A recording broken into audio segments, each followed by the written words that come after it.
All right, and welcome back to Real Talk Sports with Rico. Today we are talking about week 18 of the NFL season. We'll probably also be looking at the NFL playoff picture here as the brackets have been set. But let's start with the Saturday games. The Ravens take care of business against the Browns, end up securing or taking care of the AFC North. And so Lamar Jackson has had quite a good season. And I think the story out of this is just Derrick Henry.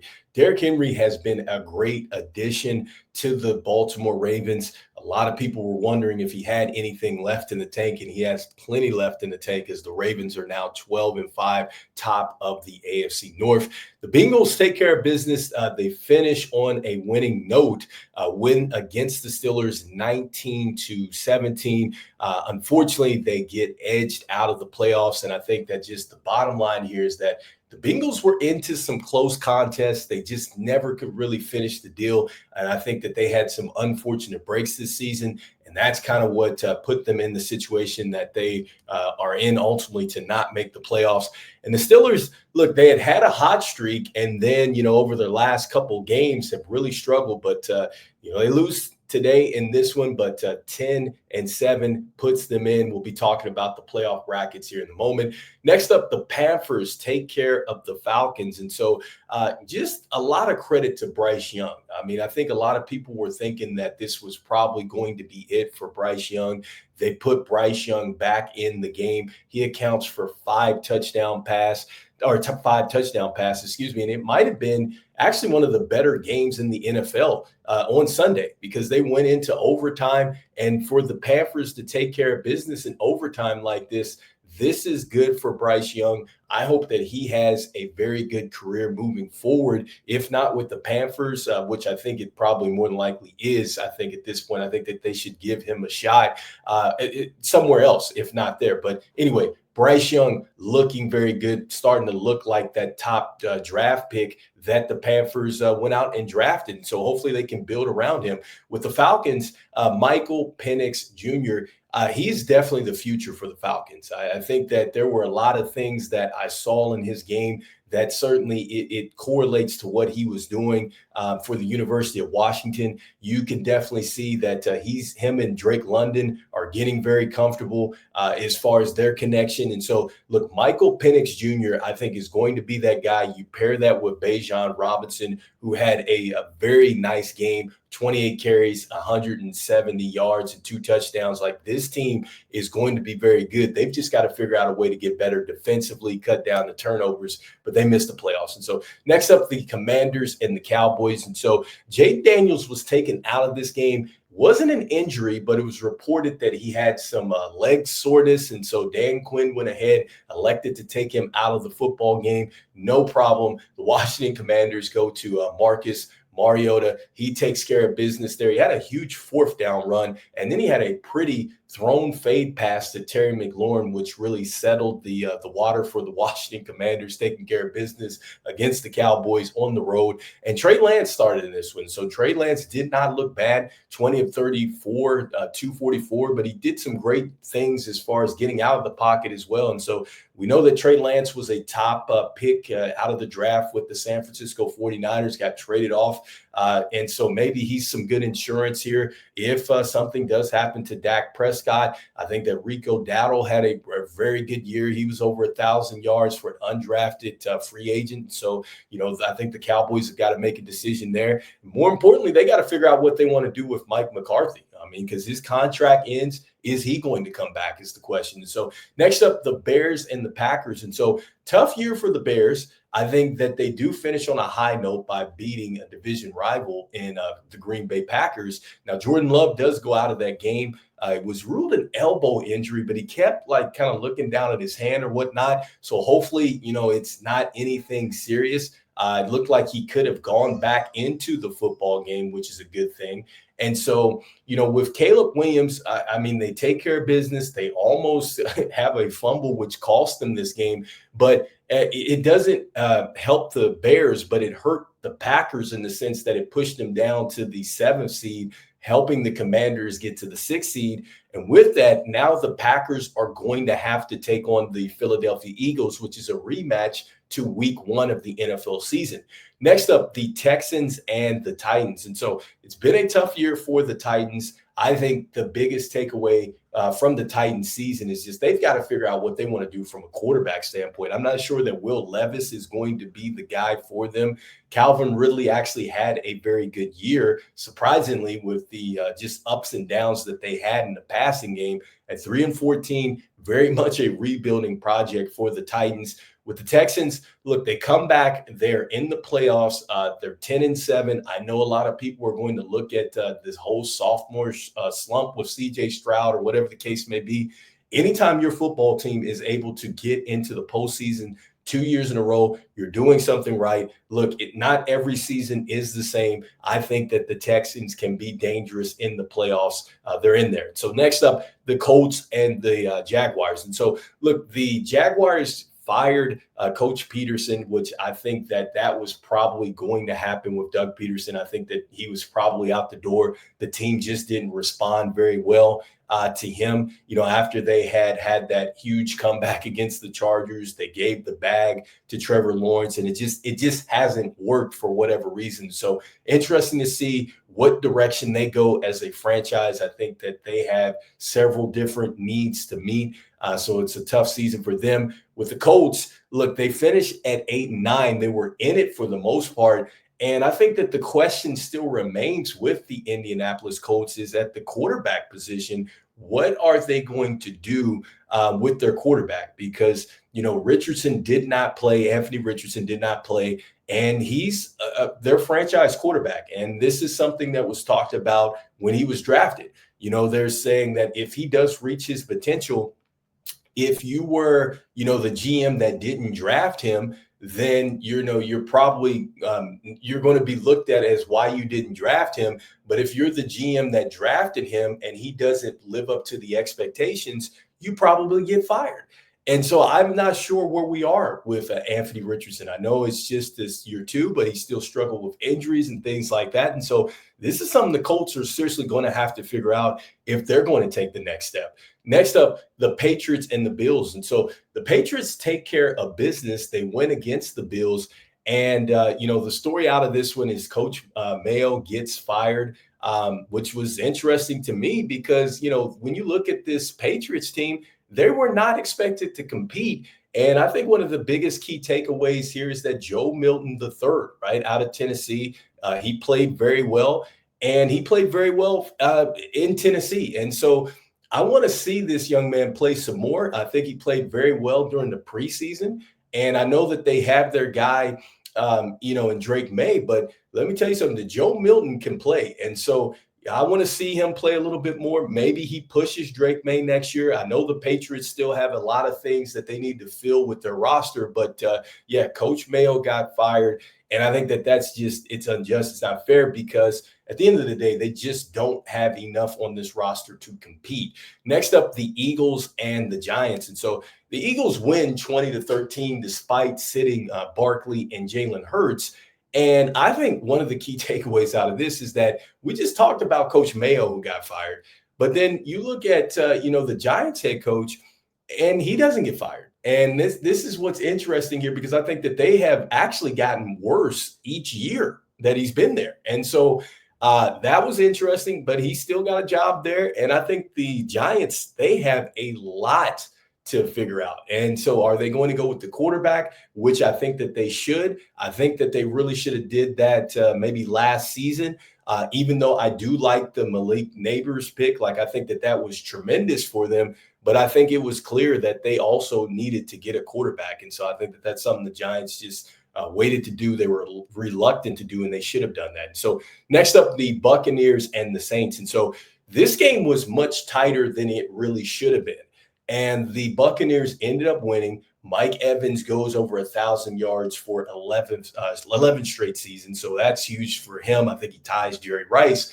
But the Buccaneers kind of come into this thing. They're going to take on the Commanders, and it's going to be interesting because when it comes down to passing the football, Baker Mayfield, he's second right now, or tied for second in the league in touchdowns with 41 touchdowns. Right now, he's at a third highest as far as completion rate, yardage. I think he's third most there as well. And so this offense can certainly move the football, but their defense, it's pretty bad. I mean, the defense just really hasn't been able to stop much of anything in the secondary. And so it's going to be an interesting contest as the Buccaneers take on the Washington Commanders. They faced off in week 1, and neither team is really the same. I think the Washington Commanders have gotten significantly better.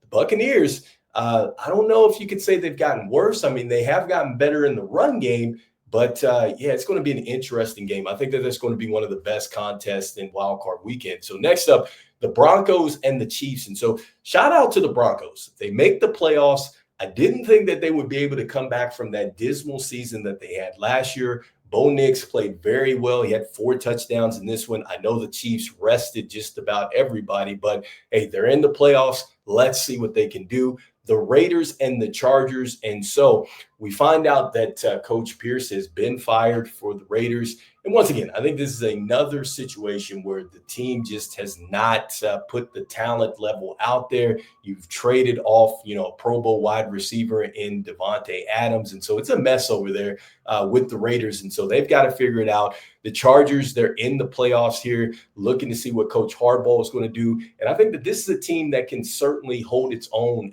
in these tight games.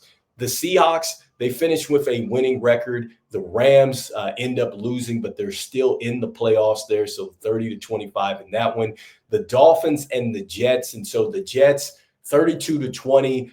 Is it Aaron Rodgers' last time with the Jets? Is it his last time in the NFL? Who knows? But finishes on a high note, 4 touchdown passes. Great for Aaron Rodgers. I believe he goes in the history books there with 500 touchdown passes. So great for him. The 49ers and the Cardinals. And so the Cardinals finish on a high note at winning 8-9 now, but 47-24 against the 49ers. And so I think that the key for them is this: they've got to figure out what they want to do with Kyler Murray. I don't know if this is necessarily something that's going to work for the long haul. I think they've only had 1 playoff appearance. And so at some point, they've got to figure it out. The 49ers, I think that you can just say that it was a lot of injuries out there. Didn't help them that they lost McCaffrey. Didn't help that, also, they had a banged up quarterback for the most part as well in Brock Purdy. And so this is something that I think the 49ers can certainly recover from. Just a down year there. And lastly, this was for the division, the Lions versus the Vikings. And so the Lions take care of business. They win 31-9. I thought that this game was going to be a lot closer, but hey, leave it to the Detroit Lions to take care of business. They've been taking care of business really all year, and this is going to be a tough football team to really beat. I don't care if they're playing indoors or outdoors. That's going to be a tough out. All right, and so when we look lastly at the playoff brackets, throwing that up right now, you see in the NFC East, or NFC, not the East, the NFC, that the Lions are the first seed. They have the bye, and so you have the Rams versus the Vikings. I think that that's going to be a tough game because you got 2 offenses that can certainly go up and down the field. You have elite wide receivers on both sides of the ball. Sam Darnold is just playing out of his mind right now. And so, I want to see if the Vikings are for real. I think that is really the question that I have in that game. Are the Vikings for real? With the Rams, look, Sean McVay and the Rams, they've been there before. Okay, so Matthew Stafford and those guys, they can do it. I don't have too many questions about them. And quiet as it's kept, they might have been one of the best second half teams in all of football. The Buccaneers and the Commanders. And so, look, I think it's going to come down to the defense in this one because you have a top 4 rushing team in the Buccaneers. You have a bottom 4 team defensively with the Commanders stopping the run. And so that is going to be an interesting dynamic to the game. Can the Commanders stop the Buccaneers from what they like to do?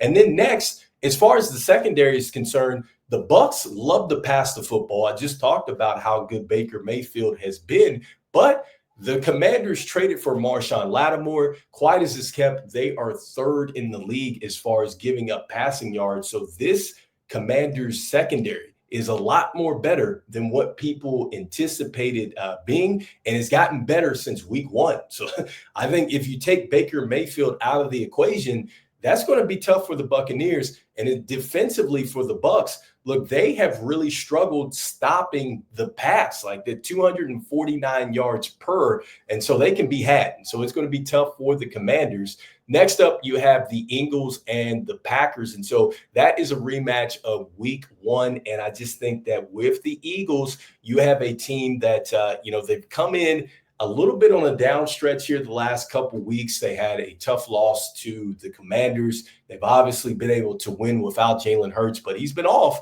since the injury. And so what type of team are you going to get out there?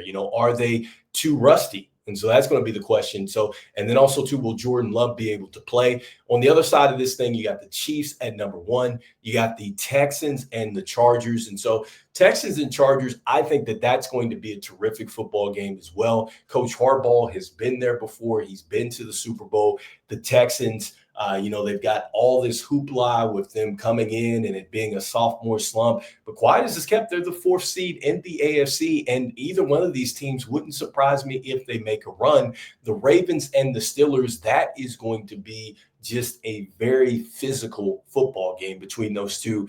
And honestly, I know that Lamar Jackson has been hot, but I feel like that this can go either way, especially if the Steelers show up defensively. You know what Russell Wilson can do. I think that this is why they traded for Russell Wilson, because he's been to the top of the mountain.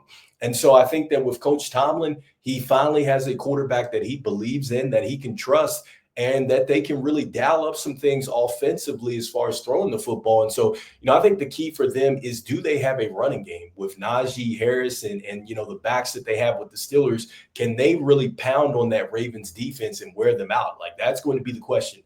Who is going to dominate the front of each game? Who is going to be able to be more physical and really move the other team out the way? Next up, the Bills and the Broncos. And so, look, the Bills are coming in, I think they surprised everybody with what they were able to do, because they lost so many players. And so with the Bills, I think that this is a game they should win. But keep in mind, the Broncos have been just a gutty group, and they're a lot better defensively than what most people would think. And so, this is going to be a game where Josh Allen is still going to have to put on his Superman cape here. But if he has a day where he's just normal out there, he can be had. These Bills, the Bills can be had, but it's going to be loud. They're at home against the Broncos, but keep in mind, this is going to be a gritty group, and they're going to be right there towards the end. So anyway, let me know in the comments what you think about this Week 18 wrap-up. What do you think about some of these intriguing playoff games that are coming up? And so we'll be talking some more about the NFL playoffs. I think I should do a podcast before that. Still got to get you guys some NBA content as well. I mean, some of the content that I had, it's kind of expired, because we had Jimmy Butler kind of be in these trade talks now and being suspended and things like that. And so I want to talk a little bit more about that now that we have some new developments there. And so anyway, make sure that you like, subscribe, and share. Make sure that you check me out here on YouTube or Spotify. All right. I'll see you guys on the next one. Real Talk Sports with Rico. Peace.